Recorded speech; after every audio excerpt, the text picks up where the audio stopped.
Hey everyone, Ross McCorkle here with another episode of the Depot 180.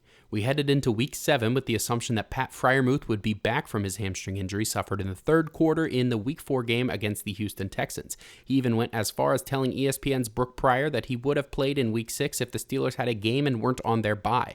Well, all of that will have to wait as Freiermuth suffered a re-aggravation in Thursday's practice. He didn't practice on Friday, and the latest reports suggest he could be out for multiple more weeks. Soft tissue injuries can be tough to work back from, so we will just have to wait and see how much longer this thing lasts.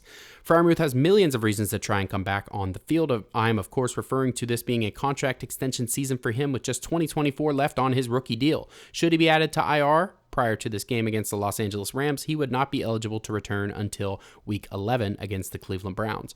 In the meantime, Darnell Washington, who is leading the rookie draft class in offensive or defensive snaps, logged with 150, should be getting more looks. Connor Hayward will be more involved as well. Washington has just one catch on 3 targets, but you have to think they will be trying to get him more involved in the passing game moving forward in Freiermuth's absence. The rest of the injury report for the Steelers looked pretty clean. Some players were limited throughout the week with minor things, but everybody was a full practice on Friday. We will also have to be on the lookout on Saturday to make sure Diontae Johnson and Anthony McFarland Jr. are activated back to the active roster from IR, but both of those moves are expected. As for the Rams, running back Kyren Williams was ruled out along with defensive tackle Larrell Murchison. Wide receiver Ben Skoranek and linebacker Ernest Jones are labeled questionable as well. They also have a situation with their starting corner, Darion Kendrick, who is questionable with a personal non-injury related matter as he is facing some weapons charges. The latest is that he very well could play against the Steelers until the Rams or the NFL pass down any possible suspension once the investigations are concluded.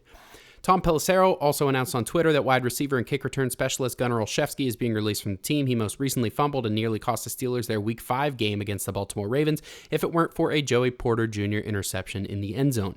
Cornerback Desmond King was also released from the team after failing to get on the field much in his short tenure. He was an intriguing addition to the roster prior to the season, but it did not pan out. He was also a return guy, which indicates to me that Anthony McFarland Jr. will definitely be available to return kicks.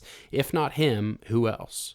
Let me know how you enjoyed the video on Twitter at Ross_McCorkle, and as always, visit SteelersDepot.com for your latest and greatest Steelers breaking news and analysis.